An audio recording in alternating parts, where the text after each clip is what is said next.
and taught at the YMCA. At the time, the climate, to go back to the question, the climate of dance in DC in '75, there was Jan Van Dyke and the Dance Project and the Washington School for Ballet, and the dance departments throughout town, and Erica was teaching, and Batya Heller, and Harold Fonda, who was a big influence on my more formal modern training, which was mostly gram technique.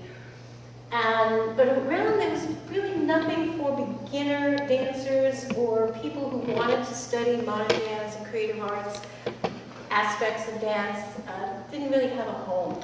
And I was schlepping from, the Y to this gymnasium and this school. I was going all over in those days, like making $8.50, $10 an hour was like a big deal. And I was living on Connecticut Avenue, right in Cleveland Park, and I said, this is crazy. Why not start a studio? So little did I know.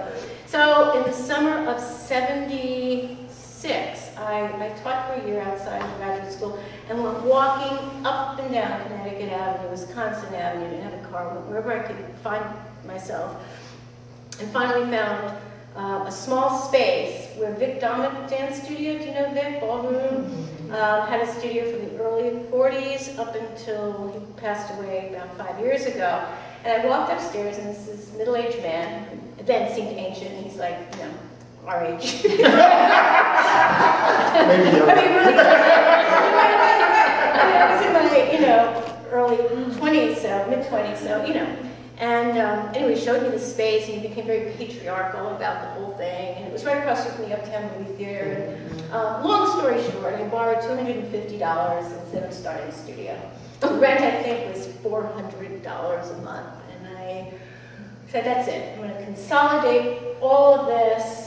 Really had a passion to help beginner dancers, elderly dancers, young children, in terms of the phrase dances for everyone, which actually came about after I sat around the coffee with some friends to name the studio Joy of Motion Dance Center. In those days it was Michelle Ava Gordon's Joy of Motion Dance Center. And then the slogan was Dances for Everyone, really with the belief that dance is and should be inclusive of people who are not necessarily only interested in professional training, but for recreational and creative purposes as well. And that was in '76, and Jack was one of the first, Jack Rodone was one of the first teachers there. And you weren't there yet? No, I wasn't here yet. Oh God, now I'm feeling really anxious. You weren't here yet? No, and the reason I'm smiling is because when I came here, you guys were the stars. They were the stars of the, if you didn't want to be in a company and you just wanted to dance, they were the stars. They were the role models. They were the ones who would show you how to do it. Well, yeah, thank you. Yeah. Jack and I were quite a team. I mean, we did everything from rolling concrete in mud, and Jack would dress in drag, and I would dress in dinosaur costumes that he created, and he'd do modern mixes, with opera mixed with street theater and improv, and so it was very, very exciting. And we were in that small studio, at which time I was offering tap and ballet for kids and adults and all kinds of things. And Robert Terry, who later became a work-study student, I met kind of, in those days, you remember, my mailing list was on index cards, and I used to handwrite them, so I went into an old kind of office supply Scott's and purchased a bunch of little index cards, and he was there. This is in '78. Anyway, long story short, he came a work-study student, started to pursue me,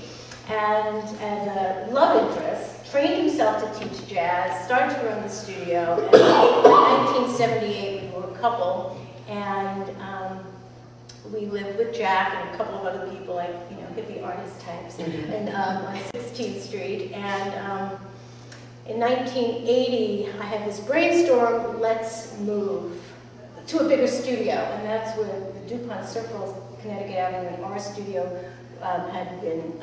Nothing ever anywhere in DC was like this, that offered modern and jazz and tap and exercise, and and we needed more space. We found this studio that was owned by this couple, I forget the name, the DC actors, something or other, and we chopped down a bunch of walls and we created one large studio space. And Robert and I got married, and we lived above the studio, and that's where we They had a daughter, Sonia. We have a daughter, Sonia, who's 25. We both have Sonias. And I lived on the studio from 80 until about, Sonia was born in 82, until about 84.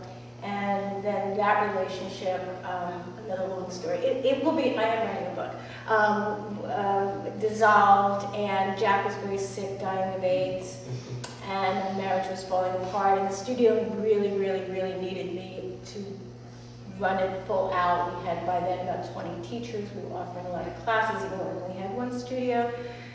And I was on the verge. I was meditating every single day, but I started to realize that even with all that silence and relaxation, that I was being pushed to my limit. And by late 80s, Jack had passed away, the marriage had ended, and I resigned. And that was, I don't even remember what year, but 1988. Marsha, you might remember.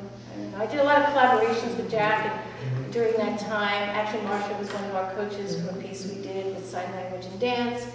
And I had a lot of pressure from my board to get the studio running the way it should be or else. And I eventually just had too much pressure and I decided to leave. And after we had gotten through all of that, I assigned Doug Buell, who's now the executive director of Joy of Motion, who's also responsible for creating a lot of the continuations of the other studios. Wanted to really devote myself independently to dance and the healing arts. So that movement as a healing art, and focus on the creative expression aspects of dance, more on the helping people who don't move ordinarily to feel more at home in their bodies, and went out pretty much on my own. And the studio expanded on its own during that time. And currently, I'm an association with Joy of Motion. I'm still on the board of directors. I have, as a board emeritus, I have no managerial, artistic decision-making, financial involvement, nothing. Everything just... So that's the book, but that's another story, and quite interesting about what I've learned in this journey and how I've watched other people benefit from this organization and feel proud of it. And right now I'm working with senior adults in a program I'm helping Joy of Motion with to help. We go into assisted living facilities.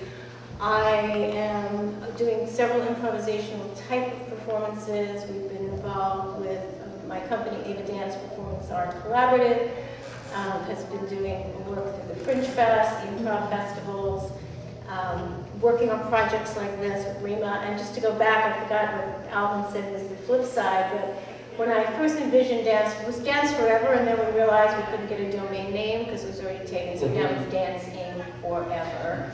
So that's the domain name, and we have a domain name. But one of the pieces was, and I forget where that question was, but to also not only preserve the history, but to make it, have it known and communicated to the younger dancers in the community that wouldn't ordinarily dig in and find out more about it. And so that's one piece.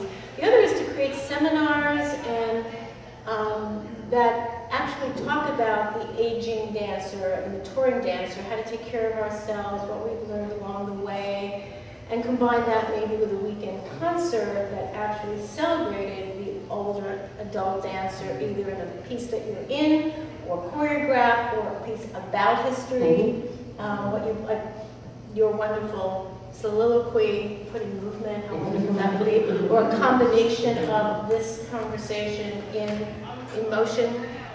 So those are a couple of the things. I would love to take the time to pull back a little bit and start writing a book that's historically based, but with the framework being Joy of Motion, and all the beautiful people and talent and energy that has been created from Joy of Motion, and how that permeates into the community, and how it really permeates back here. And I think a program like this is extremely important. I really wish there was more of these exchanges. Back in the old days, we had Cultural Alliance, not the Cultural Alliance, those panels and more community things. So thank you, Rima, for being my co-pilot in this, and everyone for being here and